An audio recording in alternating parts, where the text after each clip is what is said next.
قارعہ تیرے نشان، اے واقعہ تیرے نشان۔ الحمدللہ رب العالمین والصلاة والسلام علی سید المرسلین، اما بعد فاعوذ باللہ من الشیطان الرجیم، بسم اللہ الرحمن الرحیم۔ الصلاة والسلام علیک یا رسول اللہ وعلی آلک واصحابک یا حبیب اللہ۔ الصلاة والسلام علیک یا نبی اللہ وعلی آلک واصحابک یا نور اللہ۔ مدنی چینل کے ناظرین، پروگرام سبق آموز خبریں لیے حاضر ہوں۔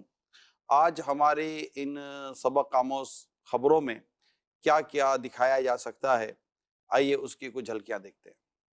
ہر معاشرہ اپنے رسم و رواج، مذہبی اور قومی اقدار کا حامل ہوتا ہے۔ ہم کسی تجربے کار یا کسی استاد سے رہنمائی نہیں لیتے، از خود فیصلے کرتے ہیں۔ سوچ سے رویے جنم لیتے ہیں، رویوں سے معاشرہ بنتا ہے۔ ایک نئی تحقیق سے پتہ چلا ہے کہ 14 سال سے کم عمر کے بچوں میں بڑوں کی طرح محفوظ طریقے سے سڑکیں عبور کرنے کی مہارت نہیں ہوتی۔ بے یقینی کی کیفیت میں مبتلا افراد نجومیوں اور جادو ٹونا کرنے والوں کی طرف مائل ہو رہے ہیں۔ انسان کو عموماً 3 اقسام کے جراثیم متاثر کرتے ہیں: بیکٹیریا، وائرس اور فنگس۔ صلو علی الحبیب صلی اللہ تعالی علی محمد۔ یہ چند خبریں اس کے علاوہ بھی ہے اور سبق آموز خبروں میں آپ کو دکھانے کے لیے ہے۔ میں آج کی ان خبروں کا جو آغاز کروں گا، یہ ایک گھر میں ہونے والے حادثے سے ہے۔ کچن یہ ہمارے روزمرہ کا وہاں پر گزر رہتا ہے، یعنی استعمال والا مقام ہے۔ اسپیشلی جو خواتین ہوتی ہیں ان کا تو کچن میں بڑا ہی ایک اہم رول ہے۔ کچن کھلے بھی ہوتے ہیں، گھر میں بچے بھی ہوتے ہیں، اور کچن میں ایسے بہت سارے سامان ہوتے ہیں جس سے بچوں کو نقصان پہنچ سکتا ہے۔ اسی طرح جب ہم کچن میں باورچی خانے میں کوئی چیز پکاتے ہیں تو پکاتے ہوئے بھی بے احتیاطیاں ہو سکتی ہیں۔ ایک بے احتیاطی کہوں یا واقعہ، چلے بے احتیاطی کہہ دوں تو بھی شاید کوئی حرج نہ ہوگا، ایک واقعہ ہوا۔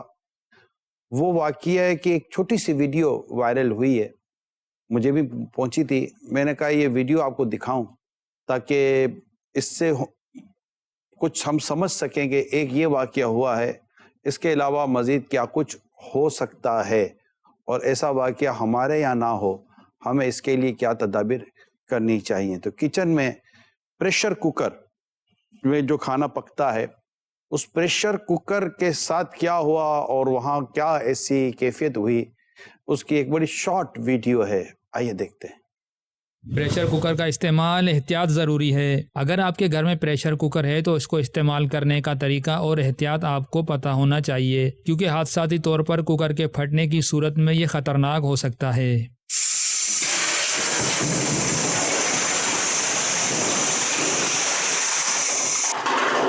اچھا، اب بچی ہے نارمل کچن میں داخل ہوئی۔ ہمارے ویسے کچن اوپن ہوتے ہیں اور بچوں کے لحاظ سے ہی، تو یہ چولہے پر ایسا ہے کہ پریشر کوکر رکھا ہوا ہے، اور اب یہ پریشر کوکر کیسے پھٹا، یہ شاید جو گھر میں خواتین ہیں ان کے لیے سمجھنا اتنا زیادہ ڈیفیکلٹ نہیں ہوتا ہوگا۔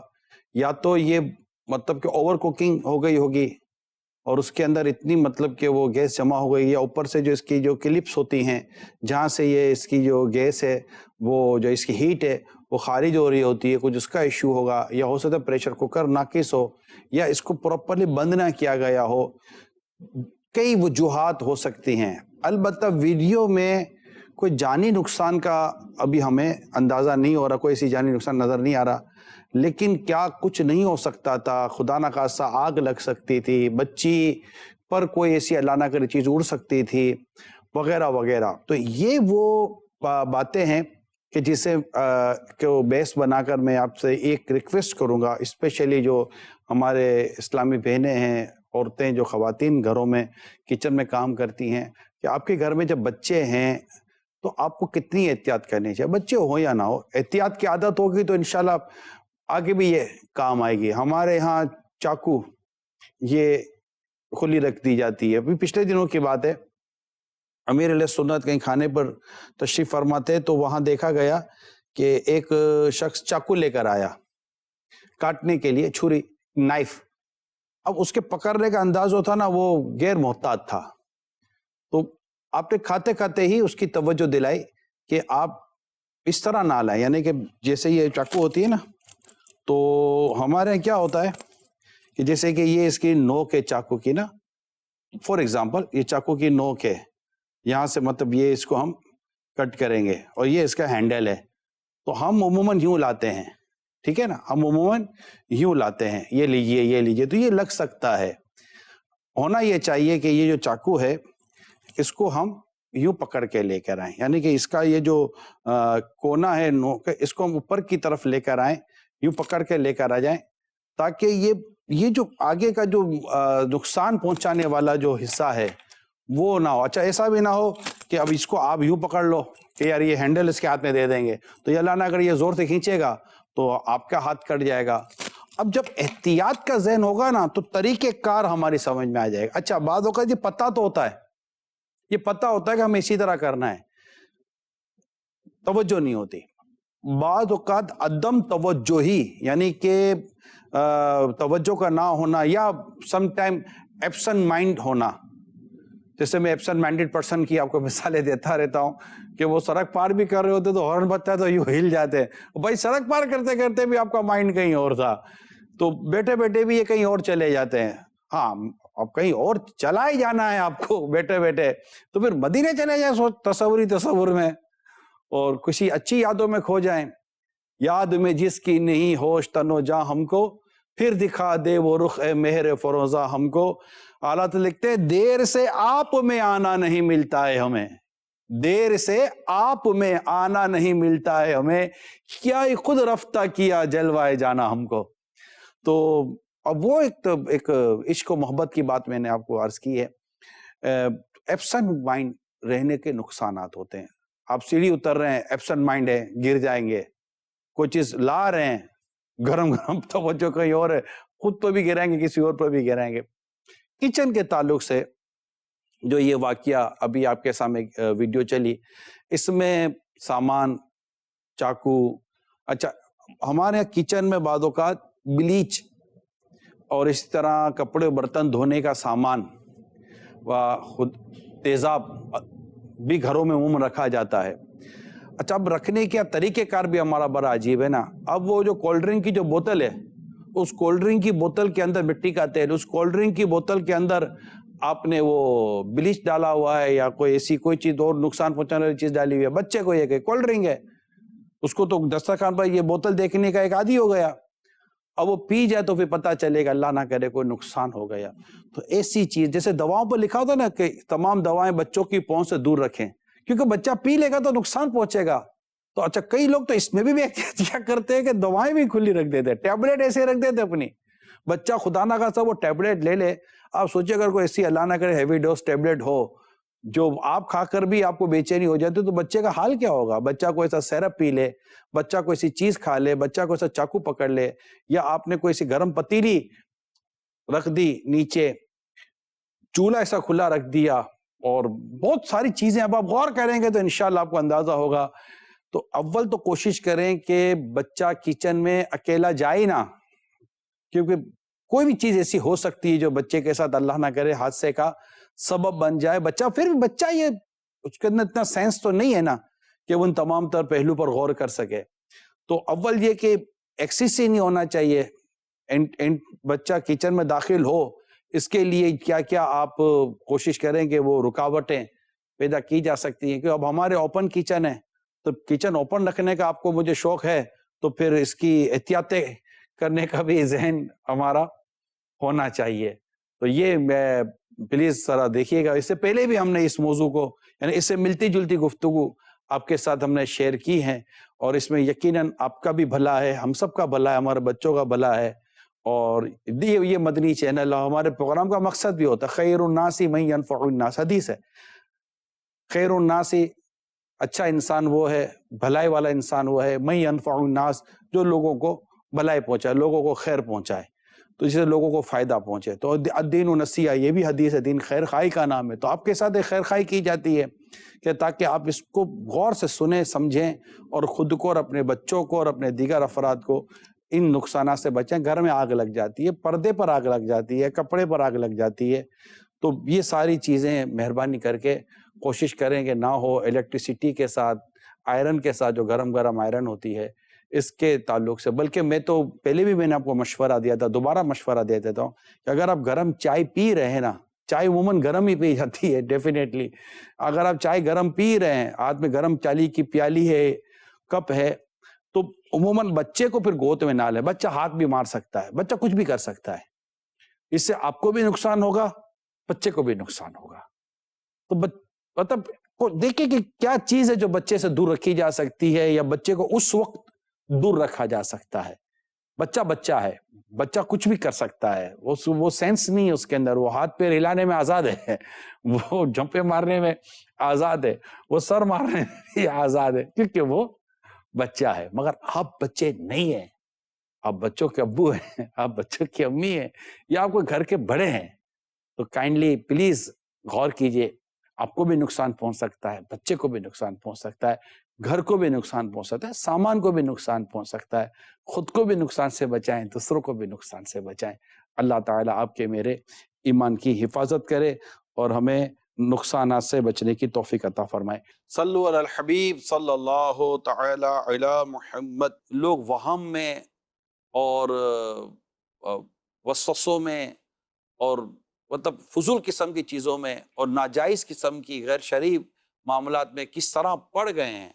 آئیے اس کی ایک رپورٹ دیکھتے ہیں, پھر ہمارے ساتھ انشاءاللہ مفتی شفیق صاحب ہوں گے ہمارے ساتھ اسٹوڈیو میں, ان سے انشاءاللہ ہم اس معاملے میں رائے بھی لے لیں گے, یہ کیا ہو رہا ہے اور اصل ہونا کیا چاہیے, اور کیا کرنا چاہیے کیا نہیں کرنا چاہیے. آئیے پہلے رپورٹ دیکھتے ہیں.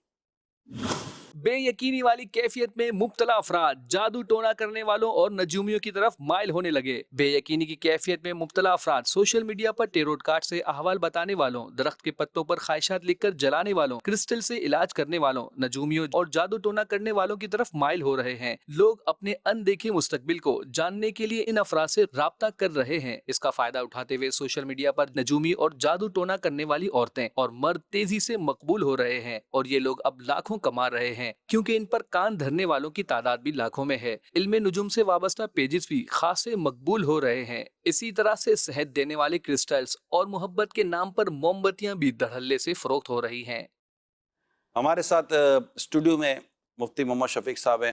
حضور عرض یہ ہے کہ یہ جو بے چینی کی وجہ سے, پریشانی کی وجہ سے, کہ روزگار ہے, اب کیا ہوگا, اب کیا ہوگا, کاروبار کا کیا ہوگا, گھر بار کا کیا ہوگا, آگے فیوچر کیا ہے, اس تعلق سے لوگ طرح طرح کی باتیں کرتے ہیں. اس میں اب یہ چیز بھی ہے, لوگ کارڈز کے ذریعے اور ذائچوں کے ذریعے پتہ نہیں کن کن ذرائع سے, یہ بھی سمجھیں کہ ایک وداؤٹ انویسٹمنٹ بزنس ٹائپ کا بھی بن جاتا ہے. تو لوگ جا رہے ہوتے ہیں, معلومات کر رہے ہوتے ہیں. تو اول تو یہ کہ یہ بتائیے کہ یہ جو معلومات لیتے ہیں لوگ, نجومی کے پاس بھی جاتے ہیں, کاہن بھی اس میں ایک ورڈ استعمال کیا جاتا ہے نا, یہ اس طرح کی چیزیں کہ ہمارا کیا ہوگا, اور ان سے خبر لینے کی کوشش کرتے ہیں. پھر اس کے مطابق وہ اپنی پلاننگ بھی بنانے کی کوشش کرتے ہیں, اور ان سے پوچھتے بھی نہیں ہے کہ تم کو تمہارے بارے میں کیا پتہ ہے, جن سے یہ پوچھ رہے ہوتے ہیں. تو آپ کیا فرماتے ہیں اس حوالے سے؟ بسم اللہ الرحمن الرحیم. روایات کے اندر یہ بیان کیا گیا جس سے ہمیں بالکل واضح طور پہ یہ پتہ چلتا ہے کہ یہ ابھی سے نہیں بلکہ رسول اللہ صلی اللہ علیہ وسلم کے زمانے, بلکہ ان سے پہلے بھی لوگ اس طرح کی یہ خرافات میں اور کاہنوں کے پاس جانا, عراف بھی کہا جاتا ہے, ان کے پاس جاتے اور باقاعدہ یہ اپنے مستقبل کے بارے میں آگے کیا ہونا ہے اس کے حوالے سے ان سے کچھ معلومات لیتے اور پوچھتے. عہد مسلم ہر مسلمان کو سب سے پہلے تو اس چیز کے اندر اسلامی کیا نقطہ ہے, اسلامی اس طور پر کیا نظریہ اور ہمیں اسلام کی تعلیمات کیا ہیں وہ دیکھنی چاہیے. سب سے پہلے رسول اللہ صلی اللہ علیہ وسلم نے یہ بات ارشاد فرمائی کہ من اتا کاہنن, جو کسی کاہن کے پاس جائے, اور بعض روایت میں عرافن, ایسے کسی شخص کے پاس جائے اور اسی سے کسی کی چیز کے بارے میں پوچھتا ہے, اور پوچھنے کے بعد اس کی سوچ یہ ہو جاتی ہے فصدقہ بما یقول, جو وہ کہتا ہے اس کی تصدیق وہ کرتا ہے.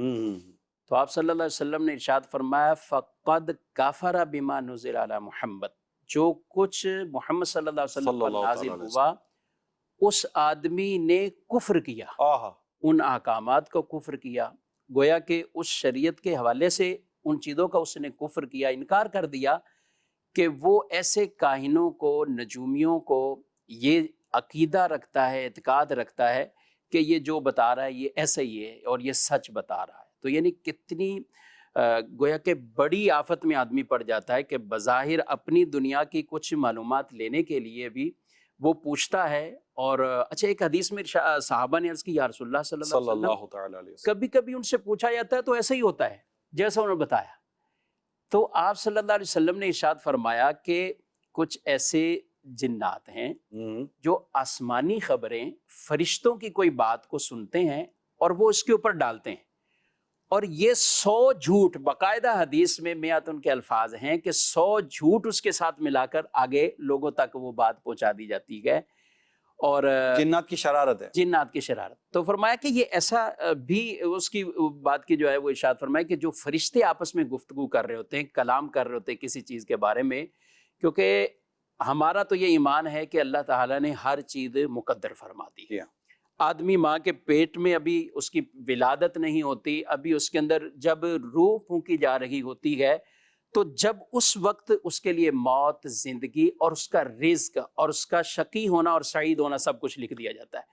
تو جب یہ عہد مسلم ہمیں یہ کہ جتنا ہمارے مقدر میں ہے، جو کچھ ہے ہمیں اس پر رہنا چاہیے، ان چیزوں سے کچھ نہیں ہونا۔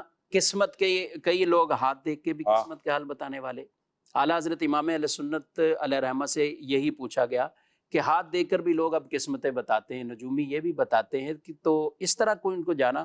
آپ نے 4 صورتیں بیان ارشاد فرمائی اس جواب میں۔ پہلی تو وہی جو میں نے عرض کی کہ جب آدمی کسی کے پاس جائے اور اعتقاد یہ رکھے کہ جو یہ کہہ رہا ہے ایسا ہی ہوگا اور یہ سچ کہہ رہا ہے، اس کی تصدیق کرتا ہے اور اعتقاد یہ رکھتا ہے، تو فرمایا یہ تو کفر والی صورت ہے۔ دوسری صورت یہ ہوتی ہے کہ آدمی اس کے اندر دلچسپی رکھتا ہے، ان چیزوں کے اندر، اور ایسے لوگوں کو ڈھونڈتا ہے، ان کے پاس جاتا ہے۔ اعتقاد بھلے وہ والی کیفیت نہیں ہے، یقین والی کیفیت نہیں، لیکن اس کی رغبت اور دلچسپی اس معاملے میں ہے۔ تو اس پر آپ نے ایک حدیث پاک نقل ارشاد فرمائی ہے کہ اللہ تعالیٰ اس بندے کی 40 دن کی نماز قبول نہیں کرے گا، اور یہ حرام کام ہے۔ اللہ اللہ، یعنی اس صورت میں یہ استغفر، کفر نہیں ہے لیکن حرام کام ہے، اور 40 دن کی سخت بات ہے نا، بہت سخت بہت سخت بات۔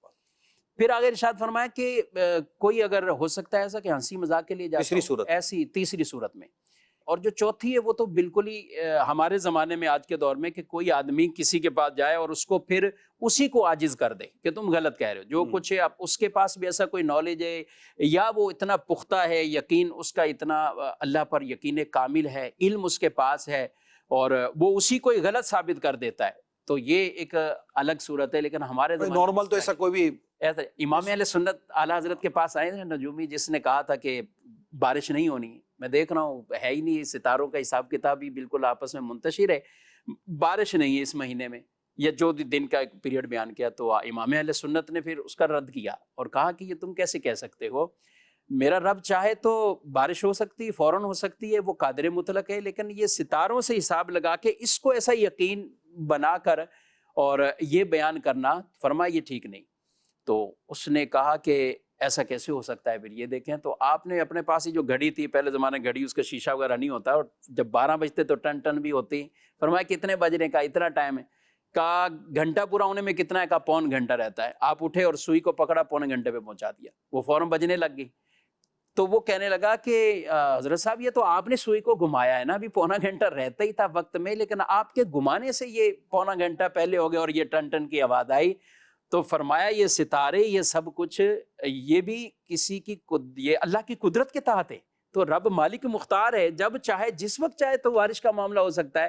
تم کیسے کہہ سکتے ہو کہ اتنے پیریڈ میں ہو ہی نہیں سکتا؟ تمہارا یہ حساب کتاب بتا رہا ہے، بس آپ کا یہ کہنا تھا۔ تو رب کی قدرت دیکھیے کہ بارش برسنا، ارے واہ، اور بارش بھی برسی، اور یہ آپ نے اس کو عاجز کر دیا۔ تو آپ نے اپنے فتاویٰ میں یہ ایک صورت بھی بیان کی، لیکن فی زمانہ اس طرح کے ایک عام آدمی کے لیے یا تو لوگ جو پریشان ہیں نا، اصل میں باتیں کچھ اس طرح کی ہو رہی ہوتی ہیں، کہیں بیٹھے ہیں، مارکیٹ میں جائیں، گھروں میں بیٹھے ہیں، ایک بے چینی، یار پتہ نہیں کیا ہوگا، یار کیا ہوگا، جو تو ایک ورڈ عام ہو گیا ہوگا، جی یار اب آگے کیا ہوگا، اب کیا ہوگا، اب کیا ہوگا۔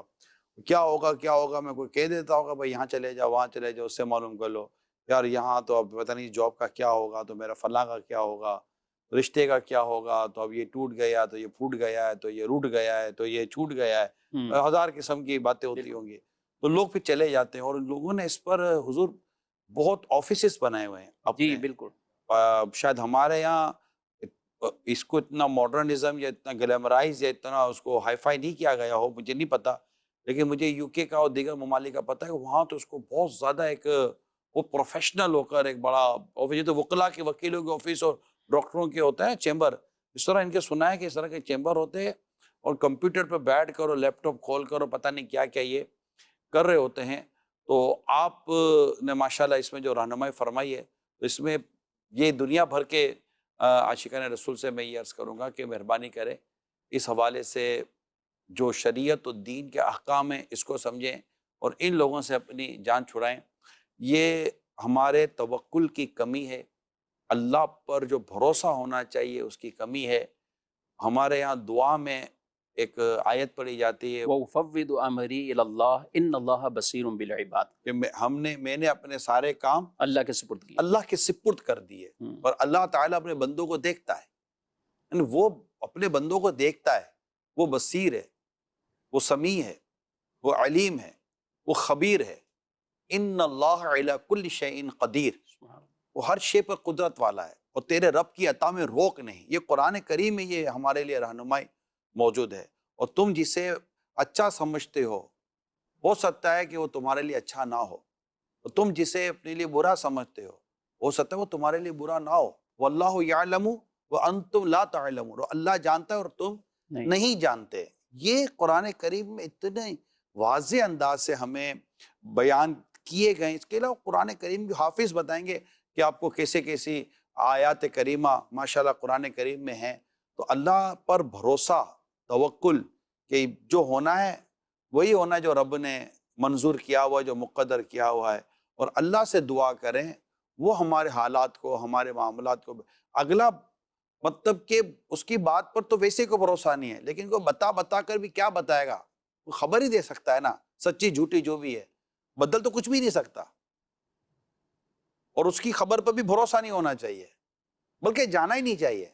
یہاں تو جانے کی منع ہے، ہم کیوں جائیں کسی کے پاس، کسی کا احسان کیوں اٹھائیں، کسی کو حالات کیوں بتائیں، تم ہی سے مانگیں گے تم ہی دو گے، تمہارے در سے ہی لو لگی ہے۔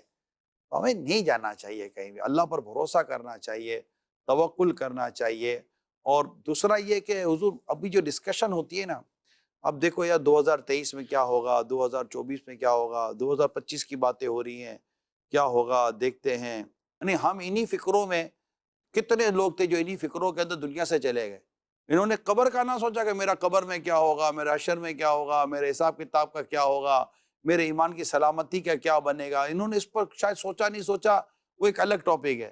لیکن جو سوچا کہ کیا ہوگا، تو یہ کیا ہوا، موت آ گئی، چلے گئے۔ اب کیا 2023 نے، کیا 2024، اب قبر ہے، اور وہ ہیں جو ہونا ہے، وہ پھر قبر و حشر کا جو معاملہ ہے۔ تو اللہ سے پر ہمیں بھروسہ کرنا چاہیے، مسلمان کو چاہیے کہ اپنے رب پر بھروسہ کرے۔ تم اللہ پر بھروسہ کرو، جیسا کہ اس پر توکل اعتماد کرنے کا حق ہے، وہ تمہیں پرندے کی طرح رزق دے گا۔ جو اپنے گھونسلے سے بھوکا نکلتا ضرور ہے، اپنے گھونسلے میں بھوکا آتا نہیں ہے۔ امام غزالی علیہ رحمہ ایک جگہ فرماتے ہیں کہ توکل کا زیادہ تر انحصار رزق کے معاملے میں، روزگار کے معاملے میں۔ جب بندہ کمزور پڑ جاتا ہے تو پیارے اسلامی بھائیوں، کمزور نہیں پڑنا، واللہ خیر الرازقین، اور اللہ بہتر رزق عطا فرمانے والا ہے، اور وہی رزق دینے والا ہے، اسی کے دستے قدرت میں رزق ہے۔ جس کے لیے چاہے کشادگی کر دے، جس کے لیے چاہے تنگی کر دے، وہ مالک ہے، وہ قدرت والا ہے، وہ ہمارا رب ہے، ہمیں اس کی طرف رجوع کرنا چاہیے۔ صلو علی الحبیب صلی اللہ تعالی علی محمد۔ کال لیتے ہیں۔ ایسا بھی یہ ہے کہ حالات ایسے ہوئے ہیں کہ جس کی وجہ سے اب وسوسے تو ایسے ہی آتے ہی ہیں، تو اب ان کی جو کاٹ ہے وہ کس طرح سے کی؟ وسوسوں کی کاٹ کیسے کی جائے؟ ویسے تو ایک ہماری کاٹ ہے جو روحانی علاج میں ہم کرتے ہیں، بیماری پریشانی میں کوئی نظر بد ہو، اس طرح کی کوئی چیز ہو، تو ہم اس کی کاٹ کرواتے ہیں. یہ بڑا پیارا ایک عمل ہے جو دعوت اسلامی کا شعبہ روحانی علاج اس کے ذریعے کاٹ کا سلسلہ کیا جاتا ہے. لیکن جو وسوسے ہیں ان کی کاٹ، اس میں انشاءاللہ چلیں ہم مفتی صاحب کی موجودگی سے فائدہ اٹھاتے ہیں. وسوسے مختلف ہوتے ہیں. جو ہمارا ٹاپک چل رہا ہے شاید بعض کو رزق کے حوالے سے وسوسے ہیں. یہ جو اب کیا ہوگا، اب کیا ہوگا، یہ جو اس طرح کے وہم وسوسے ہیں نا، یہ اصل میں دو تین چیزیں ہیں. ایک تو یہ ہے کہ آدمی کا اعتقاد عقیدہ ضعف کی طرف چلا گیا ہو، جس کو کمزور ہو گیا ہو. کمزور ہو گیا. ایک ہے اس کو گویا کہ مایوس ہو جانا، بالکل ایک مایوسی اگر اپنے فرسٹریشن پیدا ہو جاتی جی ہے ہاں، اس میں. یہ اگر اپنے اوپر طاری کر لے گا تو پھر یہ ان وہم وسوسوں سے باہر نہیں ہوگا. جو روزی اور رزق کے حوالے سے اس طرح کے جو معاملات کے ہیں، ان سے پھر باہر وہ نہیں آ سکتا. اس کو اللہ کی رحمت پر کامل بھروسہ ہونا چاہیے. وہی توکل والی بات جو آپ ارشاد فرما رہے ہیں، اس طرف اس کو زیادہ میلان ہونا چاہیے. وَمَن يَتَّقِ اللَّهَ يَجْعَلْ لَهُ مَخْرَجًا، جو اللہ سے ڈرے اللہ اس کے لیے راستہ پیدا فرماتا ہے. اس کے لیے کوئی نہ کوئی ایسی سبیل وہ اللہ رب العالمین جو ہے وہ نکالتا ہے. اور دیکھا لوگوں نے کتنے کتنے برے حالات ہیں، لیکن اس سے پھر اچھائی کی طرف آئے، بہتری کی طرف آئے. اور ایسے معاملات کے اندر بھی کوئی ایسا نہیں ہے کہ باقاعدہ غربت یا فاقے کی وجہ سے، اس وجہ سے اس اتنی اموات کی یوں شرح جو ہے وہ آئی ہو، لیکن کچھ نہ کچھ اسباب پیدا ہو جاتے ہیں. تو ہمت رکھنی چاہیے ان معاملات میں. تو رزق کے حوالے سے جو وسوسے ہیں ان کی کاٹ اسی صورت میں ہو سکی. اللہ پر بھروسہ رکھیں، توکل رکھیں. اور دیگر اگر کوئی وسوسے ہیں تو لا حول ولا قوت الا باللہ العلی العظیم. بہت خوب، حضور اللہ آپ کو جزائے خیر دے. میں ایک جگہ پڑھ رہا تھا، اس میں یہ بات لکھی تھی کہ بندے پر بعض اوقات پریشانی آتی ہے جی اور اس میں بہت زیادہ وہ گھبراہٹ کا شکار ہو جاتا ہے کہ اب کیا ہوگا.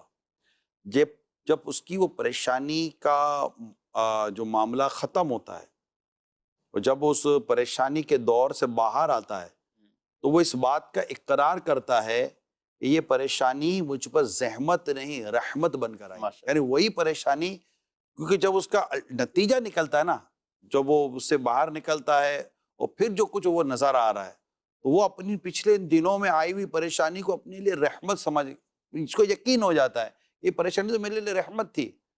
مجھے کیا پتا تھا کہ یار اس اتنی بڑی آزمائش میں یہ میرے لیے انعام اور یہ میرے لیے آسانیاں چھپی ہوئی ہیں. اللہ ہم سب کو ایمان کامل کی نعمت سے مالا مال فرمائے. بہت بہت شکریہ مفتی صاحب، جزاک اللہ. السلام علیکم ورحمۃ اللہ وبرکاتہ. وعلیکم السلام. مادری چینل کے ناظرین، ہمارا سلسلہ ہم آگے بڑھاتے ہیں. صلو علی الحبیب صلی اللہ تعالی علی محمد. سوچئے، غور کریں، تقریباً 32 کروڑ 50 لاکھ افراد ہیپاٹائٹس کے مرض میں مبتلا بتائے گئے ہیں، یہ ایک رپورٹ کے مطابق. اور 15 لاکھ یہ سالانہ ہیپاٹائٹس کی وجہ سے دنیا سے رخصت ہو جاتے ہیں. اور پاکستان میں 1.5 کروڑ سے زائد افراد ہیپاٹائٹس بی اور سی کے مرض کا شکار ہیں. تو یہ ایک چھوٹا مرض نہیں ہے. اس مرض میں مبتلا ہونے والوں کی تعداد بہت زیادہ ہے، اور اس کا مین جو پرپز ہے وہ جگر ہے. اور جگر سے کیا پرابلمس ہو رہی ہوتی ہیں، جگر کتنا اہم ہمارے جسم کا حصہ ہے اور اس کا فنکشن ہے وہ بھی آپ نے سنا. اور کن کن ذرائع سے یہ ہو جاتا ہے، ہیپاٹائٹس ہونے کا اندیشہ رہتا ہے، اس کی بھی کچھ ڈیٹیل سنیے. ڈاکٹر سلمان ہمارے ساتھ ٹیلی فون لائن پہ ہیں. السلام علیکم ورحمۃ اللہ وبرکاتہ. وعلیکم السلام ورحمۃ اللہ وبرکاتہ. ڈاکٹر صاحب، آپ کیا فرمائیں گے ناظرین کے لیے ہیپاٹائٹس کے تعلق سے، اے بی سی ای؟ اچھا، ہیپاٹائٹس جو ہے یہ کہلاتا ہے جگر کے اندر سوزش کا ہو جانا. جگر جو ہے انسانی جسم کا مین وہ آرگن ہے جو کھانے کو ہضم کرنے اور دیگر جو وٹامنس وغیرہ کا اسٹور ہاؤس کہلاتا ہے. اور اگر یہی جب متاثر ہو جاتا ہے تو سارا انسان کا جسم کی نظام جو ہے وہ ڈسٹرب ہونا شروع ہو جاتا ہے. اب اس میں 4 چونکہ ہیپاٹائٹس کی ورائٹی بھی بتائی ہے. اس میں ہیپاٹائٹس اے اور ہیپاٹائٹس ای. یہ عمومی طور پہ پانی گندا پانی یا وہ پانی جس کے اندر سیویج واٹر مکس ہو گیا ہے، یا وہ لوگ جن کو کسی کو فیملی میں کسی کو ہو گیا ہے، استنجا کے بعد ہاتھ کو دھوئے بغیر کھانا کھاتے ہیں ان میں یہ ہیپیٹائٹس اے اور ای زیادہ پایا جاتا ہے. اے اور ای؟ پانی کے اندر اے اور ای. ہاتھ دھوئے بغیر کھانا کھانا. سنت پر عمل کریں تو انشاءاللہ اس سے بچت ہو سکتی ہے. جیسے چونکہ یہ استنجا کے بعد اس کے بعد اگر ہاتھ نہ دھوئے تو اس کے اندر یہ جراثیم کبھی کبھی آ جاتے ہیں تو اس سے یہ بندہ انفیکٹڈ ہو جاتا ہے. اس میں یوں کہہ سکتے ہیں کہ صفائی کا بڑا اس میں دخل ہے کہ اگر صفائی کا مزاج نہ ہو کھانے پینے کے تعلق سے اور سامان استعمال کرنے کے تعلق سے، ہاتھ دھونے اور خود کو صاف ستھرا رکھنے کے تعلق سے اگر صفائی کا مزاج نہ ہو تو یہ بیماری ہو جانے کا ڈر لیتا ہے. جی، اور اے اور ای کا بالکل اندیشہ رہتا ہے. اور ہیپیٹائٹس بی اور سی کے حوالے سے عرض یہ کرنی تھی، اے اور ای تو اگر کسی کو ہو جاتا ہے تو اس کی علامتیں آتی ہیں وقتی طور پہ، یہ اپنے وقت ٹائم ڈیوریشن پورا کر کے یہ جسم میں سے چلے جاتا ہے. ہیپیٹائٹس بی اور سی جو ایسا وائرس ہے جو جگر کے اندر ہی رہتا ہے. اکثر مریض کو تو پتہ بھی نہیں ہوتا کہ ان کو ہیپیٹائٹس بی اور سی ہو چکا ہے، جس کو بولا جاتا ہے کرونک ڈیزیز. یعنی سالوں سال یہ مریض اس کے اندر مبتلا رہتے ہیں. اس کا علاج بھی ممکن ہے، لیکن اس کی جو اکثر وجوہات ہیں وہ وجوہات یہ ہوتی ہیں: اسٹیریلائز اکوپمنٹ کا نہ ہونا. اسٹیریلائز سے مراد یہ ہے کہ ہاسپٹل انوائرمنٹ کے اندر مستند اسٹیریلائز ہوئے ہوئے اکوپمنٹ استعمال، جیسے کسی دندان کا ڈینٹل پروسیجر اگر کروانا ہے، اگر وہ مستند ڈاکٹر نہیں ہوا، اس کے بعد اسٹیریلائز اکوپمنٹ نہ ہوئے تو وہ اس کے اکوپمنٹ کی وجہ سے، خراب اکوپمنٹ کی وجہ سے اس کو مریض کسی بھی بندے کو ہیپیٹائٹس ہو سکتا ہے.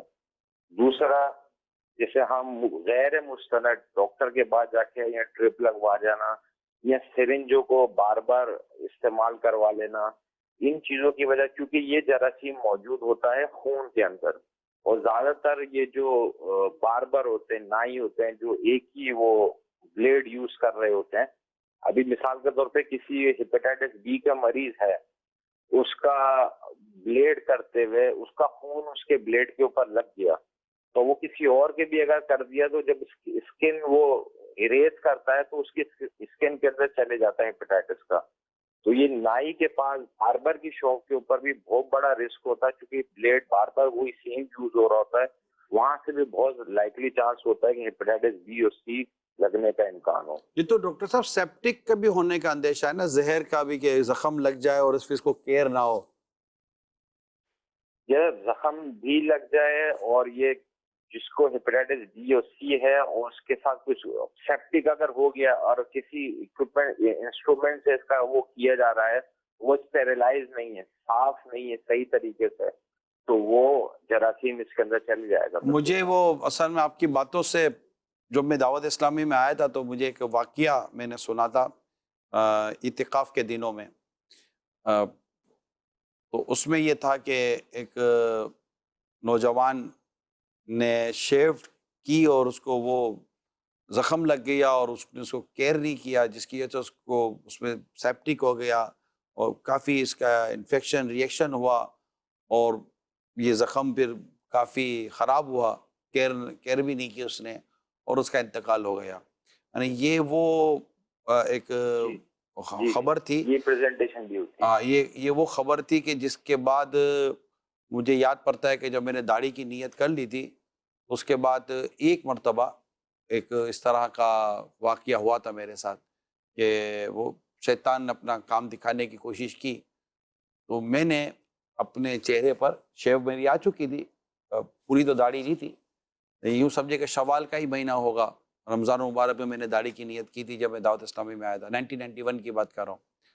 تو میں نے شیونگ کریم لگا لی تھی چہرے پر، حالانکہ شیو میری بڑھ چکی تھی، داڑھی کی میں نے نیت کر لی تھی، لیکن شیطان نے اپنا کام دکھانے جا رہا تھا اور داڑھی کی نیت کر کے میں نے امیر سنت سے پیالہ لیا تھا پانی کا، دم کیا ہوا. اور لیکن وہ ہوئی ایسی کوئی شرارت اور میں نے شیونگ کریم بھی لگا لی تھی اور اب قریب تھا کہ وہ میں ریزر اٹھاؤں اور شیو کر لوں. میں نے دیکھا کہ ریزر کے جو بلیڈ تھی اس کے اوپر زنگ لگا ہوا تھا وہ زنگ کو دیکھ کر مجھے وہ بات یاد آ گئی کہ یار یہ زنگ سے سیپٹک ہو گیا یا زخم لگ گیا، اس طرح کوئی چیز ہو گئی تو یہ سیکنڈز میں ہوئی یہ ساری چیزیں نا، مطلب چند ایک سیکنڈ میں یہ ساری چیزیں ہوئی، اور اللہ نے مجھے بچا لیا. میں نے ریزر رکھا اور منہ دھو لیا، اور الحمدللہ وہ جو سمجھے کہ یہ اس طرح کا یہ زبردست اٹیک ہوا، اور اس کے بعد کوئی اس طرح کا وار ہوا نہیں. اللہ حفاظت کرے، اللہ محفوظ رکھے، وہی محفوظ رکھنے والا ہے. اعوذ باللہ من الشیطان الرجیم، لا حول ولا قوت الا باللہ العلی العظیم. تو آپ کو بھی میں دعوت دیتا ہوں، ناظرین جو ہمارے اسلامی بھائی دیکھ اور سن رہے ہیں، مہربانی کریں پوری ایک مٹھی داڑھی اپنے چہرے پر سجائیں. یہ نبی پاک صلی اللہ تعالیٰ علیہ وسلم کی سنت ہے. پیارے آقا صلی اللہ علیہ وسلم داڑھی سے محبت فرماتے تھے. داڑھی والوں کو، جن کی چہروں پر داڑھی نہیں ہوتی تھی، شیوڈ، وہ چہرے نبی پاک صلی اللہ تعالیٰ وسلم نے ان چہروں کو پسند نہیں فرمایا تھا.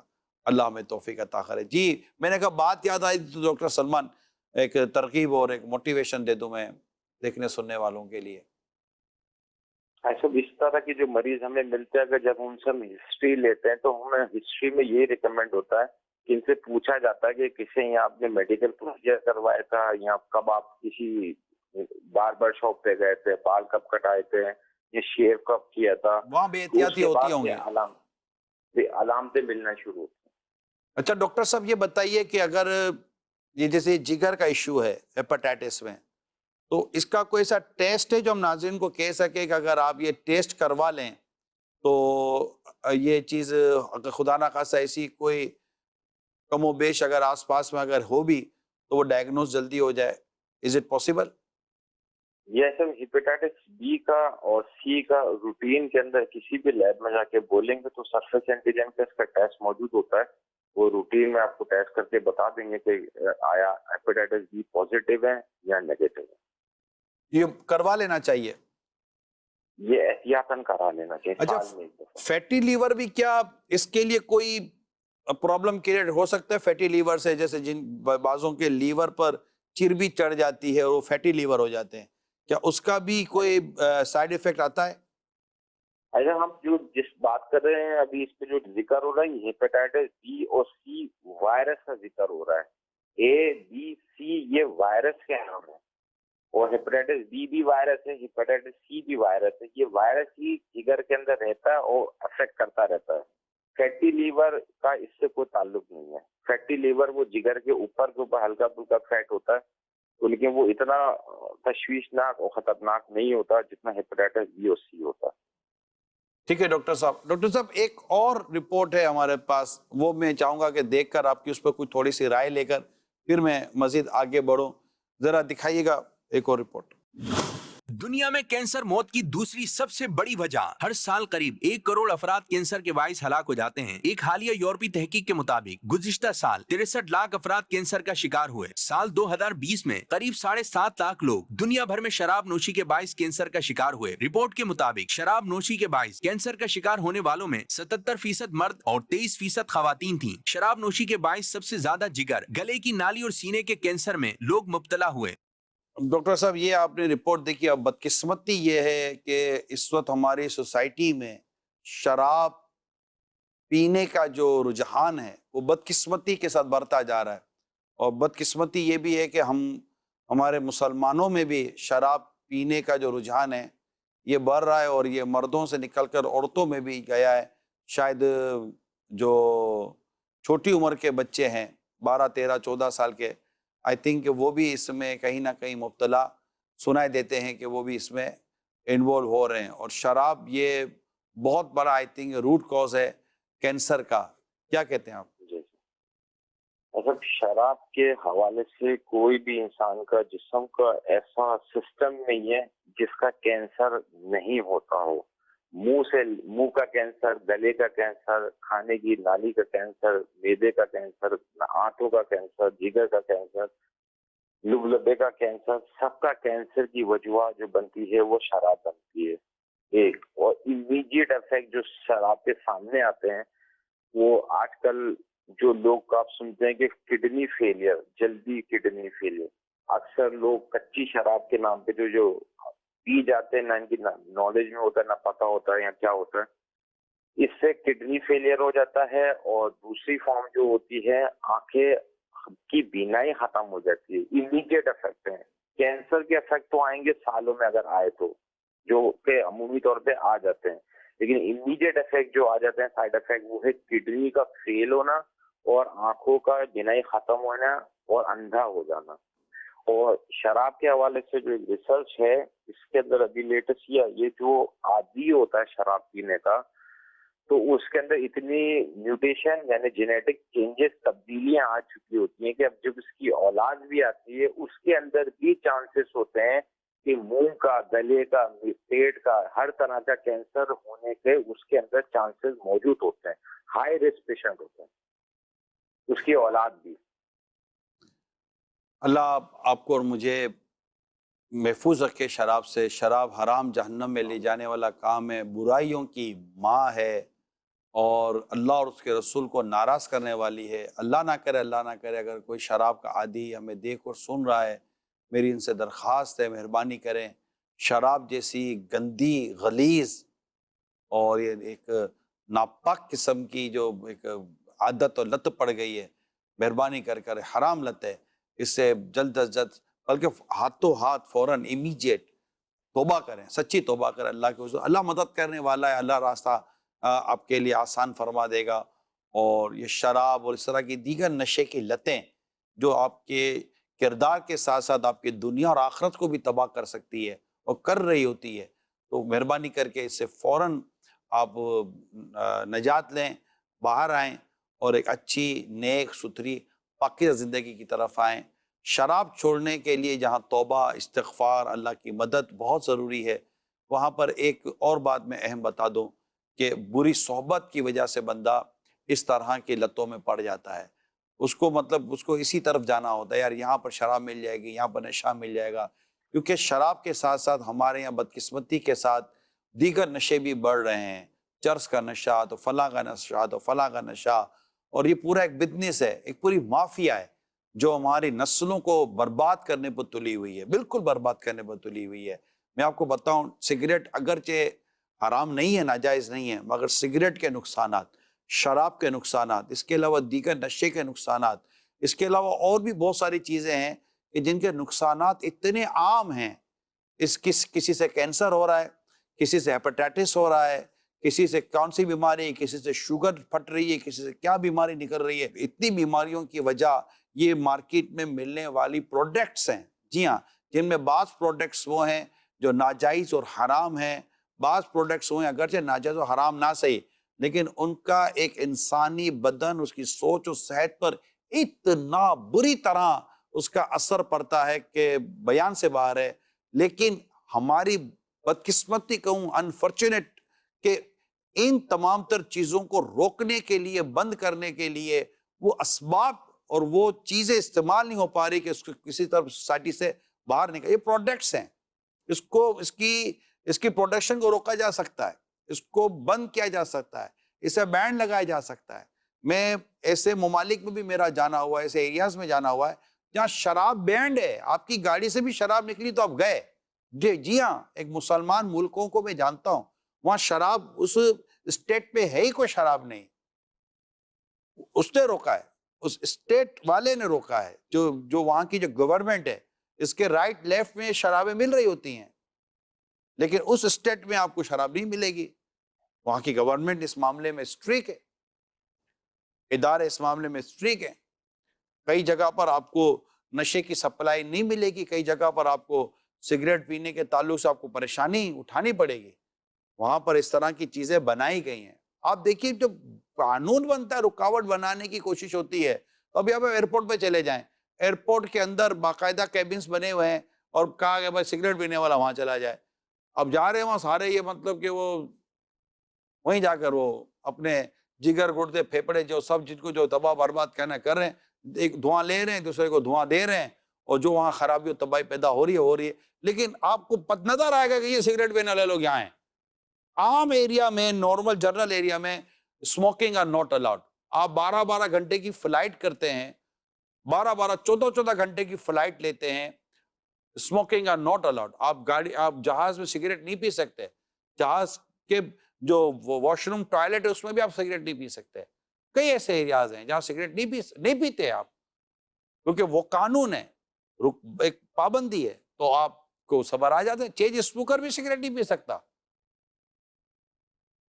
تو اگر اس طرح کی کوئی روک تھام شروع کی جائے، کوئی اس میں مطلب کہ راکٹ سائنس نہیں ہے، صرف ویلنگ ہونی چاہیے، ویلنگ ہونی چاہیے. آپ کہیں پبلک خود رک جائے گی، تو جناب سگنل پر بھی تو پولیس والے ہٹا دیں، پبلک خود ہی رک جائے گی سگنل پر. قانون پر عمل کروانے کے لیے قانونی معاملات کیے جا رہے ہیں، قانون نافذ کرنے والوں کی ذمہ داریاں لگائی جا رہی ہیں، عوام کو، پبلک کو قانون توڑنے اور غیر قانونی کام سے روکنے کے لیے کوشش کی جا رہی ہے، اور کئی جگہ پر آپ کو کامیابی مل جاتی ہے، کئی جگہ پر کامیابی نہیں ملتی. تو عوام کی ایک اپنی ویلنگ، اس کی اپنا انٹرسٹ، اس کو اپنا چھوڑنے کا جذبہ، حرام و حلال، حرام سے بچنے کا جذبہ، حرام سے بچنے کا جذبہ، حرام سے بچنے کی سوچ، حلال کام کرنے کا جذبہ، اور ناجائز اور اس طرح کی چیزوں سے رکے، اور غیر اخلاقی اور صحت کو نقصان دینے والی چیزوں رکے. یہ ہماری اپنی رسپانسبلٹی ہے. ہمیں اپنا تو خیر خواہ ہونا چاہیے، مگر اس کے ساتھ ساتھ جو ایک ادارتی طور پر اور ریاستی طور پر جو چیزیں میٹر کرتی ہیں، ان کو بھی ایکٹیویٹ کیا جائے.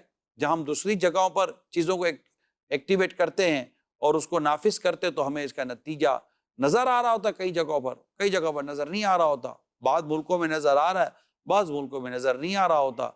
تو اللہ کرے کہ کوئی ایسی صورت بن جائے، ہم اپنی نسلوں کو بچائیں. میرا وطن عزیز، اس میں نوجوانوں کی کثرت اور بھرمار ہے. یہ ایک نعمت ہے نوجوانوں کا ہونا. اور ہمارے یہاں نوجوان جو نشے کا عادی بنایا جا رہا ہے، میں اس کو برسوں سے ایڈریس کر رہا ہوں. مطلب گورنمنٹ کی میکسیمم ایتھارٹی سے لے کر اس کے بعد والوں تک میں یہ بات عرض کر چکا ہوں، بینگ دعوت اسلامی عرض کر چکا ہوں، کائنڈلی پلیز ریکویسٹ کر چکا ہوں کہ کسی صورت ان تمام تر چیزوں کو روکیں، ان کی روک تھام کریں. میں یونیورسٹیز کے اندر جا کر یہ باتیں کر چکا ہوں، میں اداروں میں جا کر یہ باتیں کر چکا ہوں، میں مدنی چینل پہ بیٹھ کر بھی یہ باتیں کر چکا ہوں. ڈیفینیٹلی کوئی بھی اس کو اگنور ڈینائی نہیں کرتا، سارے اس کو انڈورس کرتے ہیں، کر رہے ہیں، یہ وہ ہے. لیکن ہماری جو انفارمیشنز ہے، صحیح غلط اللہ بہتر جانتا ہے، ان چیزوں میں اضافہ ہو رہا ہے. شراب پینے والوں میں اضافہ ہو رہا ہے، نشہ کرنے والوں میں اضافہ ہو رہا ہے، نشہ کی سپلائی میں اضافہ ہو رہا ہے، اس کی انوالومنٹ میں لوگ بڑھ رہے ہیں. اور ہمارے معاشرے کے لڑکے اور لڑکیاں، بچے اور بچیاں اس میں مبتلا ہو رہے ہیں. ماں باپ کے لیے دکھ، درد، پریشانی بڑھ رہی ہے. کالج یونیورسٹیز اس میں انوالو ہو رہی ہیں، ان کے اسٹوڈنٹس اس کے عادی بن رہے ہیں. کہاں سے مطلب کہ ہمیں ٹیلنٹ ملے گا، کہاں سے ہمیں ایسے باصلاحیت نوجوان ملیں گے؟ ارے جو اپنے پاؤں پر نہیں کھڑا ہو پا رہا، جو اپنے آپ کو نہیں سنبھال پا رہا، وہ ملک کو، ملت اور قوم کو کیا سنبھالے گا؟ اپنے اور اپنے گھر والوں کو کیا سنبھالے گا؟ ذرا سوچیے تو صحیح. مگر یہ روک تھام کرے کون؟ روک تھام کرنی پڑے گی. ہمیں ان تمام تر چیزوں کو نوٹس کرنا پڑے گا. یہ کوئی بہت بڑی کوئی بات نہیں ہے. چیزیں تیار ہے، بنی ہوئی ہیں. ایکٹیویشن چاہیے، سنسیریٹی چاہیے، دیانتداری چاہیے، خوف خدا ہو. انشاءاللہ چیزیں ہو جائیں گی، رک جائے گا. میں نہیں سمجھتا کوئی بہت بڑا راکٹ سائنس ہے. بس ویلنگ ہونی چاہیے، پراپرلی ویلنگ ہونی چاہیے. یہ چیزیں تیار ہے، بس اس کو مطلب قانون حرکت میں آئے. اور ہمیں اللہ کرے کہ ایسا خوف خدا ہمارے دل میں پیدا ہو کہ جو اس میں مبتلا ہیں وہ رحم کریں، اپنے آپ پر ترس کھائیں. کبھی آئینے کے سامنے کھڑے ہو کے دیکھیں یہ ویسا منہ تھا جو یہ ویسا منہ رہا ہے جیسا تھا. آپ کا چہرہ، آپ کی جسمانیت، آپ کا رنگ روپ کتنا تباہ و برباد ہو جاتا ہے. آپ کا کردار تباہ ہو جاتا ہے. جن خاندان رشتہ داروں کو پتہ چلے وہ آپ کو قریب بیٹھنے نہیں دیتے. پھر سوائے اس کے کہ وہی چرسی، موالی، شرابی، جواری دوستوں میں ہی بیٹھنے کا موقع ملتا ہے، وہی ہیں جو آپ کو سنبھالیں گے، پالیں گے، انہی میں اٹھنا بیٹھنا ہوگا. ایک رسپیکٹیبل اور اس طرح کی تمام تر گیدرنگز تو آپ کی چلی گئی. پھر چپتے پھرنا الگ ہے، دبے رہنا الگ ہے. نہ منہ دکھائیں گے، نہ کہیں آئیں گے، نہ کہیں جائیں گے، پڑے رہیں گے کہ کسی کو پتہ چل جائے گا. تو اتنی مطلب کہ ڈارک لائف اور اتنی مطلب کہ آپ کی ایک پریشان کن زندگی سے نجات پانے کے لیے آپ کو کانفیڈنس استعمال کریں، اللہ سے دعا کریں، اللہ خود اعتمادی عطا کرے، اور ایک بار زور لگا کر نکل آئیں، اس پنجرے سے باہر آ جا، انشاءاللہ آپ کی پرواز دیکھنے جیسی ہوگی۔ بس ہمت کریں، اللہ مدد کرنے والا ہے، توبہ کریں سچی اور ہمت کر کر آ جائیں۔ یہ سگریٹ، ٹوبیکو ٹائپ کی، یہ اس طرح گٹکے، پان، سگریٹ، شراب، نشہ، نہ یہ ہمارے یہ مطلب یہ کوئی تہذیب ہے، یہ کوئی طریقہ ہے؟ مسلمان کو اس پہ تو جانا ہی نہیں چاہیے۔ ساری دنیا شراب سے پریشان ہے، ساری دنیا شراب سے پریشان ہے۔ میں آپ کو بتا دوں، دنیا میں ہونے والے حادثات میں ایک مین وجہ شراب نوشی ہے۔ لوگ شراب پی کے گاڑیاں چلاتے ہیں، خود بھی اپنا بھی برباد کرتے ہیں، دوسروں کو بھی برباد کر دیتے ہیں۔ اس کو تھوڑی سی میں نے ڈیٹیل میں آپ سے ڈسکس کی ہے، کائنڈلی اس کو سیریس لیں پلیز، اور سول سوسائٹی، معاشرے کے دیگر لوگ، میڈیا، ہمارا جو الیکٹرانک میڈیا ہے، ہمارا جو پیپر میڈیا ہے، جو ہمارا ویب میڈیا ہے، یہ اس میں اپنا رول پلے کرے اور اس کی مذمت کریں۔ دنیا کئی چیزوں کیا مذمتیں کرتے رہتے ہیں جناب میڈیا پر بیٹھ کر، ان چیزوں کی مذمت ایک پوری کمپیننگ کے ساتھ کرے، اس کی کمپین چلنی چاہیے۔ انشاءاللہ تعالیٰ مل کر ہم اس کی کمپیننگ کریں، ہم اپنی قوم کو، ہمارے نوجوانوں کو، ہمارے بچوں کو، ہماری بچیوں کو، ہماری نسلوں کو بچا سکتے ہیں۔ ہم یہ نہ سوچیں کہ یار ہمارے بچے انوالو نہیں ہیں، لیکن یہ غلط سوچ ہے۔ آج انوالو نہیں ہے، اللہ نہ کرے کل انوالو ہو گئے تو کیا کریں گے ہم؟ دن رات تو ماں باپ بچوں کے پیچھے نہیں نہ گھومتے۔ آپ کی گلی کے اندر گندگی پڑی ہوئی، آپ کا میرے گھر میں تو نہیں ہے، لیکن اس کی بدبو سے تو آپ ہی نہیں بچ سکو گے، اس سے اٹھنے والی بیماریاں اور جراثیم سے تو آپ ہی پھر نہیں بچ سکیں گے۔ گلی کی صاف ستھرائی آپ کو کتنی پیاری ہے، تو جس طرح یہ گندگی دور کرنے کی فکر ہے اور گندگی سے آپ کو نفرت ہے، تو یہ جو گندگیاں ہیں جو ہمارے نوجوانوں کے کرداروں کو اور برباد کر رہی ہیں اور دنیا اور آخرت دونوں کی بربادی کا سبب بن رہی ہیں، اس کے لیے میری درخواست ہے، ریکویسٹ ہے کہ ہمارا جو بھی میڈیا ہے، ویب میڈیا ہے، سوشل میڈیا ہے، الیکٹرانک میڈیا ہے، جتنا پیپر میڈیا ہے، یہ سارے مل کر جو سول سوسائٹی کے لوگ ہیں، جو انفلوئنسرز لوگ ہیں، جن کو ایز اے سیلیبریٹیز مانا یا سمجھا یا بولا جاتا ہے، میں تو سب سے عرض کر رہا ہوں کہ سارے مل کر ایسی زبردست کمپیننگ شروع کریں، یہ شراب کے خلاف، تو نشے کے خلاف، تو جوئے کے خلاف، سوسائٹی کو اس سے پاک کریں۔ انشاءاللہ تعالیٰ بہت بہتری آ جائے گی۔ لوگوں کے دماغ خراب ہو گئے اس وقت، لوگوں کے دماغوں میں گندگیاں بیٹھی ہوئی ہیں، اور ان گندگیوں کی وجہ سے جو کیسز ہو رہے ہیں ہماری سوسائٹی کے اندر، اس کا مجھ سے زیادہ آپ کو پتا ہے۔ ہم وہ کیسز کی مذمت تو کرتے ہیں، لیکن ان کیسز کی وجوہات پر غور کر کے وجوہات بھی بعض اوقات بیان کرتے ہیں، لیکن وجہ ختم بھی تو کریں نا۔ ہم وجہ ختم نہیں کریں گے تو کیسے کام چلے گا؟ وجوہات، علت اور اس کے اسباب کو ختم کرنے کی اس وقت ہمارے بہت ضرورت ہے، اور ایک کلیکٹیو اسٹرگل ہے، مل کر کام کرنا پڑے گا۔ انشاءاللہ عز و جل بہت بہتری آ سکتی ہے، ریئلی بہت بہتری آ سکتی ہے، لیکن یہ کروڑوں عاشقان رسول، عاشقان صحابہ اور اہل بیت اگر مل کر یہ کام کریں تو انشاءاللہ امید ہے بہترین آپ کو رزلٹ ملے گا۔ دعوت اسلامی اپنے طریقہ کار، جو نیکی کی دعوت، تبلیغ دین پہنچانا، نیکی کی دعوت کو عام کرنا، اور کریکٹر بلڈنگ کے طور پر جو کام کرنا، قرآن و حدیث کی باتیں بیان کرنا، اس انداز سے دعوت اسلامی جو کر رہی ہے، کئی جواریوں نے جوا چھوڑا ہوگا، کئی شرابیوں نے شراب چھوڑی ہوگی، کئی سگریٹ کے عادیوں نے سگریٹ اور تمباکو اور گٹکے اور یہ پان اور اس طرح کی چیزوں سے انہوں نے نجات پائی ہوگی، کئی گندے کیس کرنے والے اور گندی عادتوں میں مبتلا لوگ اس سے نکل کر انہوں نے پاک صاف ستھری زندگی اختیار کی ہوگی، جس کی ایویڈینس ہے میرے پاس، ہمیں پتہ ہے، ہمارے پاس مدنی بہار ہیں ان کی۔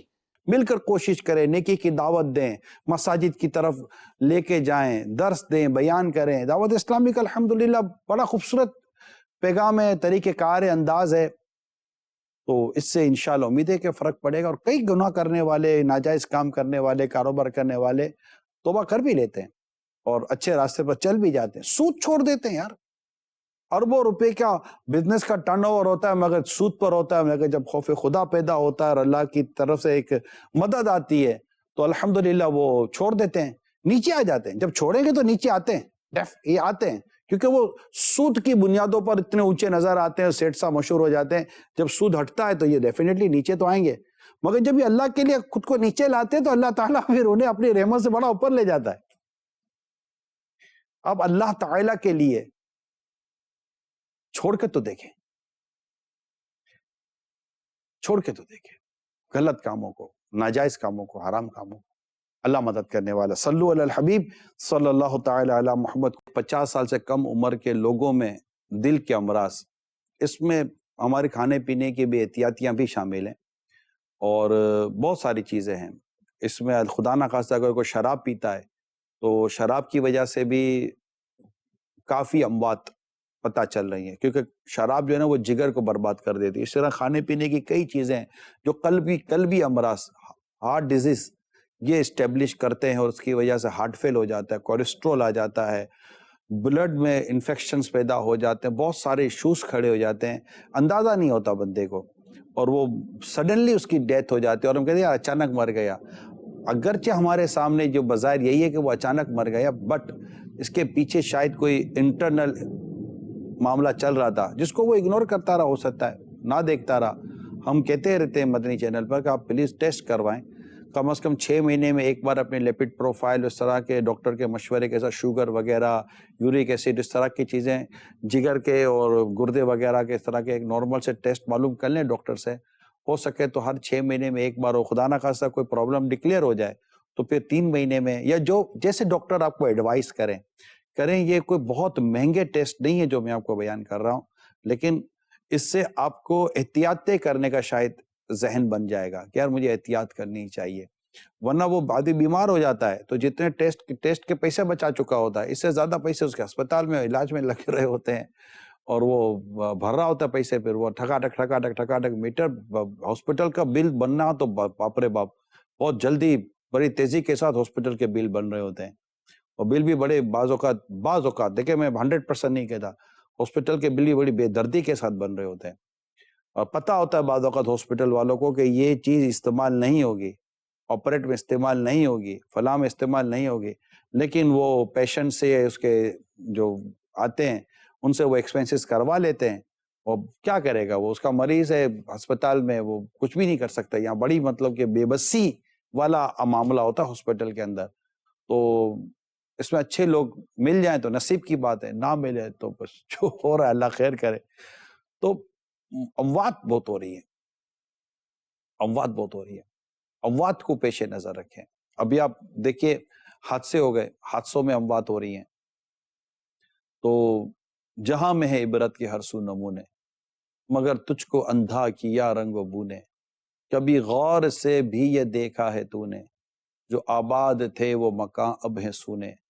جگہ جی لگانے کی دنیا نہیں ہے, یہ عبرت کی جا ہے تماشا نہیں ہے. انسان بعض اوقات شہرت کی بلندی پر ہوتا ہے اور ابھی تو اس نے سٹارٹ لیا ہوا ہوتا ہے, دھاڑ کر کے گر جاتا ہے, دنیا سے چلا جاتا ہے. ابھی تو پیسہ کمانے کی ابھی وہ پک پر آیا ہی ہوتا ہے کہ ابھی تو اس کے پاس پیسہ آنا شروع ہوا ہی ہے, اور اس کے ارمان اب پورے ہونے کے دن اب اس کے ذہن میں کہ میں اب اپنے ارمان پورے کروں گا. ابھی تو پیسہ آنا شروع ہوا ہے اور دھاڑ سے وہ قبر میں اتر جاتا ہے. ابھی تو اس کے کئی اور ارمان, شادی کے ارمان ہو یا دیگر کہیں سفر کے ارمان, ابھی تو وہ پورے ہونے کی باری آئی ہے اور موت کا وقت آ چکا ہوتا ہے. تو یہ عبرت کے سارے معاملات ہیں. موت نیک کو بھی آتی ہے, موت بد کو بھی آتی ہے, مگر نیکوں کی موت ہو, یعنی موت کا ایک سا معاملہ ہے کہ کسی کی موت دیکھ کر آپ کو لگتا ہے کاش اس کی جگہ مجھے موت آ جاتی, تو کسی کی موت دیکھ کر آپ کہتے ہیں کہ یا اللہ بری موت سے بچانا, میرے کو ایسی موت آنا چاہیے, ہے نا. کعبے کے سامنے موت آ جائے, گنبد خضرا کے سائے میں موت آ جائے, درود شریف پڑھتے پڑھتے روح قبض ہو جائے, سجدہ کرتے کرتے روح قبض ہو جائے, طواف کرتے کرتے روح قبض ہو جائے, اس طرح اور دیگر نیک کام کرتے کرتے روح قبض ہو جائے, تلاوت کرتے کرتے روح قبض ہو جائے, اس طرح کوئی اچھے کام کرتے کرتے روح نکل جائے, اور کوئی نیکی کی دعوت دیتے دیتے روح نکل جائے, موت آ جائے, وقت پورا ہو جائے, سانسیں پوری ہو جائے. یہ ایک موت ہے نا کہ بندہ اپنے رب کو راضی کرتے کرتے دنیا سے چلا گیا, اور ایک خدا نہ خاصہ فلمیں دیکھتے دیکھتے روح نکل گئی, جوا کھیلتے کھیلتے مر گیا, حرام کماتے کماتے مر گیا, ملاوٹ کرتے کرتے مر گیا, جھوٹ بولتے بولتے مر گیا, سود کھاتے کھاتے مر گیا. اللہ کی نافرمانی کرتے کرتے مر گیا، اللہ کی پناہ۔ گانے باجے، فلمیں، ڈرامے، جیسے نارملی، ویری سوری ٹو سے، ریئلی جو مسلم سے وہ شاید میری بات کو امید ڈینائی نہیں کریں گے، جیسے شوبیز کی ہماری شوبیز کی لائف ہوتی ہے، شوبیز کی لائف میں بہت سارے پرابلمس ہیں، ایسا گلیمرائز کیا ہوتا ہے اور ایسا مطلب پرابلم ہے اس کے اندر۔ تو اب یہ بھی ایک زندگی ہے، اس میں پیسہ بھی ہے، شہرت بھی ہے۔ میری کیونکہ ان کے ساتھ بیٹھک ہوئی تھی، بات چیت ہوئی تھی، تو ایک نے مجھے بہت اسٹریٹ فارورڈ بات کی تھی کہ آپ کی بات درست ہے، ہماری جو لائن ہے، جو فلم، ڈرامہ اور اس طرح کی جو ایک میڈیا میں شوبیز کی جو لائن ہے، تو انہوں نے بہت اسٹریٹ فارورڈ بات کی تھی، وہ اسی لائن کے تھے اور شاید وہ آنر بھی ہوئی تھی۔ تو انہوں نے کہا تھا کہ یہ آپ کی بات جو آپ کہہ رہے ہیں قبر و آخرت کے تعلق سے، یہ بات درست ہے، اس کا ہم کو کون منع کرے گا، لیکن اب ہماری لائن میں پیسہ، شہرت اور آگے پیچھے اتنی چیزیں ہیں کہ کیسے نکلے آدمی۔ خیر اس پر بھی ڈسکس ہوئی تھی، کیسے نکلے آدمی، نکلنے والے نکل جاتے ہیں۔ اللہ کی رحمت حضرت حور پر بھی نازل ہوئی تھی کربلا کے میدان میں، کہ نعرہ حور کا تھا جس وقت تو فوج شام سے نکلا، کہ دیکھو یوں نکلتے ہیں جہنم سے خدا والے۔ تو جب وہ حضرت حور رضی اللہ تعالیٰ عنہ یزیدی لشکر میں بے قرار تھے اور سامنے امام حسین رضی اللہ تعالیٰ عنہ اور آپ کے جانثار موجود تھے، اور وہ دیکھ رہے تھے حضرت حور کے حضرت امام حسین رضی اللہ تعالیٰ عنہ کے ساتھی شہید کیے جا رہے ہیں، تو بڑے بے چین تھے اپنے گھوڑے کے اوپر۔ تو پوچھا گیا کہ کیا ہوا؟ تو آپ نے فرمایا کہ ایک طاقت ہے جو مجھے جہنم کی طرف کھینچ رہی ہے، اور ایک قوت ہے جو مجھے جنت کی طرف کھینچ رہی ہے۔ یہ کہتے ہوئے انہوں نے اپنے گھوڑے کو ایڑی دی اور یہ یزیدی لشکر سے یہ کہتے باہر نکلے کہ ہو سکے تو جنت میں ہی جانا چاہیے، ہے نا۔ تو یہ نعرہ حور کا تھا جس وقت وہ فوج شام سے نکلا، کہ دیکھو یوں نکلتے ہیں جہنم سے خدا والے، ہزاروں میں 72 تن تھے تسلیم و رضا والے، حقیقت میں خدا ان کا تھا اور وہ تھے خدا والے۔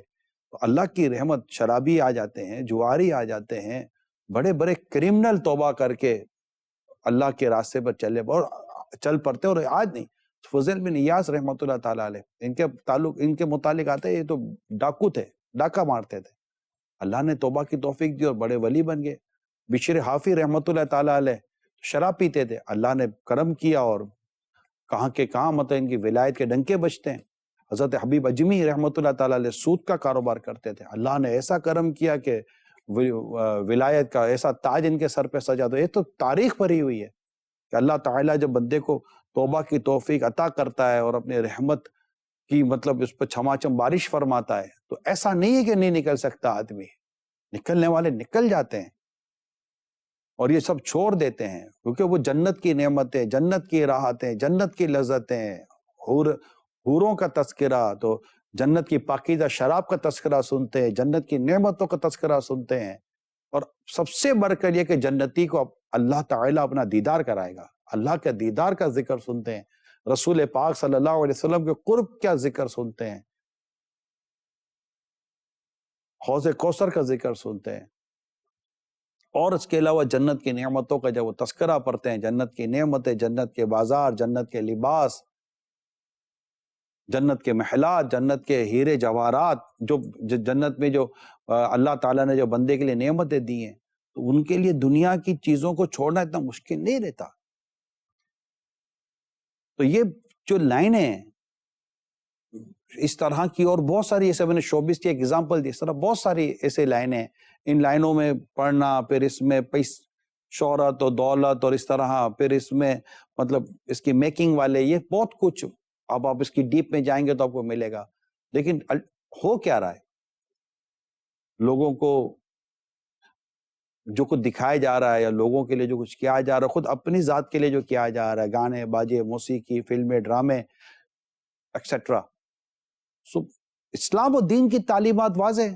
سرکار صلی اللہ تعالیٰ علیہ وسلم نے فرمایا کہ مجھے آلات موسیقی کو توڑنے کے لیے بھیجا گیا ہے، میوزیکل انسٹرومنٹ کو توڑنے کے لیے بھیجا گیا ہے۔ سرکار صلی اللہ علیہ وسلم موسیقی پسند نہیں فرماتے تھے، بلکہ موسیقی کی آواز آ رہی تھی تو آپ نے اپنے کان مبارک کے اندر انگلیاں مبارک داخل فرما لی۔ اور یہ حدیث، آیات اور روایات وغیرہ کے اگر ہم مضامین کو پڑھیں گے اور شریعت و دین کے احکام کو پڑھیں گے، تو اس میں بے پردگی، بے شرمی، بے حیائی، اور یہ سارا ناچنا گانا، فلمیں، ڈرامے، موسیقی، جو بھی مطلب میں آپ کو بیان کر رہا ہوں، اب مطلب یہ لوگ سمجھتے ہیں، ایسا نہیں کہ نہیں سمجھتے، نہ ماننا اپنی بات ہے، نہ ماننا، لیکن میرا چونکہ ان لوگوں کے ساتھ اٹھنا بیٹھنا ہوا ہے، یہ فیضان مدینہ بھی آئے ہیں، ماشاءاللہ دل نرم بھی پڑھتے ہیں، دیکھا ہے، اور وہ اس چیز کو ریئلائز کرتے ہیں. یہ دیکھیں، ایک ریئلائز کرنا، تسلیم کرنا، یہ بھی ایک بات ہوتی ہے کہ ٹھیک ہے آپ جو کہہ رہے ہیں وہ ہے، آپ ہمارے لیے دعا کریں، ہم اچھی ماحول میں آ جائیں، یہ بری لائن، یہ گندی لائن چھوڑ دیں، اور یہ گناہوں برا سلسلہ چھوڑ کر ہم نیکی کی طرف آ جائیں. اس طرح کے جذبات ہیں ان کے. اللہ ان کو بھی توفیق دے، اللہ ہمیں بھی نیکی کی توفیق دے، اللہ ہم سب کا ایمان سلامت رکھے. تو پیارے اسلامی بھائیوں، موت برحق ہے، موت تو آنی ہے. برائی کرتے کرتے، گناہ کرتے کرتے، یا گناہ کی دعوت دیتے دیتے، یا گناہوں کا سلسلہ کرتے کرتے کہ ہم مر جائیں، پیچھے گناہ ہی ہمارے چلتے رہیں، یہ اچھا نہیں ہے. اللہ ہمیں سچی توبہ کی توفیق عطا فرمائے. کر لے توبہ، رب کی رحمت ہے بڑی، قبر میں ورنہ سزا ہوگی کری، ایک دن مرنا ہے آخر موت ہے، کر لے جو کرنا ہے آخر موت ہے. صلو علی الحبیب صلی اللہ تعالی علی محمد. ایک رپورٹ ہے نیند کے تعلق سے، وہ بڑی جامع رپورٹ ایک بنائی گئی ہے کہ نیند ایک بھی اللہ کی نعمت ہے. جس کو نیند نہیں آتی اس کو پوچھے کہ نیند کیا ہے. اچھا، جو بہت زیادہ سوتا ہے، اٹھتا ہی نہیں ہے، اس کو بھی پرابلم ہے، اور جو کم سوتا ہے اس کے لیے جو مسائل پیدا ہوتے ہیں وہ بھی ایک مسئلہ ہے. تو بیلنس کے ساتھ کیا ہونا چاہیے؟ تو نیند ایک اللہ کی نعمت ہے. جب بندہ سوتا ہے تو بہت ساری چیزیں اس کی درست ہو جاتی ہیں. اس نیند کے عالم میں ایک سمجھے کہ ایک ایسے فریز میں چلا جاتا ہے، ایک ایسے حصے میں چلا جاتا ہے کہ جہاں وہ مطلب کہ بالکل اس کا بدن یوں سمجھے کہ ری سٹارٹ ہو رہا ہوتا ہے، ریفریش ہو رہا ہوتا ہے، اور ریچارج ہو رہا ہوتا ہے. اور جب وہ اٹھتا ہے تو پھر وہ اگلے کام کے لیے مینٹلی طور پر، فزیکلی طور پر بہت ساری چیز تیار رہتا ہے. لیکن اگر نیند پوری نہ ہو تو پھر اس کے لیے مسائل پیدا ہو جاتے ہیں. نیند کے تعلق سے ایک جو ڈاکیومنٹری ہے، آئیے وہ دیکھتے ہیں. مسلسل 10 دن تک اگر مکمل نیند نہ لی جائے تو اس کمی کو پورا کرنے میں 1 ہفتہ لگ جاتا ہے. تحقیقی جائزہ: اگر آپ کی نیند میں مسلسل 10 دن خلل آیا ہے تو اس کمی کو پورا کرنے میں 1 ہفتہ لگے گا. یہ بات ایک نئے مطالعے میں بیان کی گئی ہے. اس تحقیقی مطالعے میں نیند کی کمی کے صحت پر اثرات کو جانچا گیا. وقت پر آرام کرنا اور مکمل نیند لینا یہ انسانی صحت کے لیے انتہائی اہم ہے. اگر کسی شخص کا آرام پورا نہ ہو تو اس کے نتیجے میں جسمانی تھکاوٹ اور ذہنی بے چینی پیدا ہو جاتی ہے. ماہرین کا کہنا ہے کہ نیند سے محروم ہونے کے سبب جو اثرات ہوتے ہیں ان کو ختم ہونے میں ہماری سوچ سے زیادہ وقت لگ سکتا ہے. اگر کسی کی 1 ہفتے سے زیادہ دن نیند متاثر ہو جائے تو اس کو پورا کرنے میں 7 دن لگ جاتے ہیں، جس کے بعد متاثرہ لوگ یہ اندازہ لگا سکتے ہیں کہ وہ نیند کی کمی سے کتنی اچھی طرح ٹھیک ہوئے ہیں. مطالعے میں شامل افراد کا جائزہ لیا گیا تو پتہ چلا کہ جو لوگ نیند کے اوقات میں جاگتے رہے وہ اپنے معمول کے کاموں، روزمرہ کے معمولات اور کارکردگی میں کمی کا شکار ہوئے، جبکہ ان کی ذہنی صحت بھی متاثر ہوئی اور وہ ذہنی تناؤ میں بھی مبتلا رہے. اب یہ ایک اتنا بڑا آج کا میں اگر کہوں تو مجھے کہنے دیں کہ بہت بڑا پرابلم ہے. اس میں خصوصیت کے ساتھ ہمارا جو ینگسٹر طبقہ ہے یہ بیچارہ پھنس چکا ہے، کیونکہ یہ اسکرین کا عادی ہو چکا ہے، اسکرین ایڈکٹڈ ہو چکا ہے. آپ بات سمجھ رہے ہیں؟ اسکرین ایڈکٹڈ، کہ اسکرین کا اس کو نشہ ہو گیا ہے، اسکرین کی اس کو لت پڑ گئی ہے کہ جب تک وہ موبائل یا لیپ ٹاپ یا کمپیوٹر یا یہ ٹی وی کی اسکرین کے پاس اپنا وقت نہیں گزارتا. اب چونکہ ایک بیڈ روم کلچر بھی ہے اور ہمارے ایک ینگسٹر ہیں، ایک بڑا طبقہ ہے ہمارے نوجوانوں کا جو بیڈ روم سے نکلتا ہے، بیڈ روم میں چلا جاتا ہے، اور اس نے بیڈ روم کو ہی اپنی زندگی کا بہت بڑا حصہ. بیڈ روم میں صوفے وغیرہ لگے ہوئے ہیں، فریج وغیرہ بیڈ روم میں رکھے ہوئے ہیں، اٹھنا ہے، باتھ روم میں جانا ہے، تیار ہونا ہے، نکل جانا ہے. تو ایک بیڈ روم لائف ہے اس کی.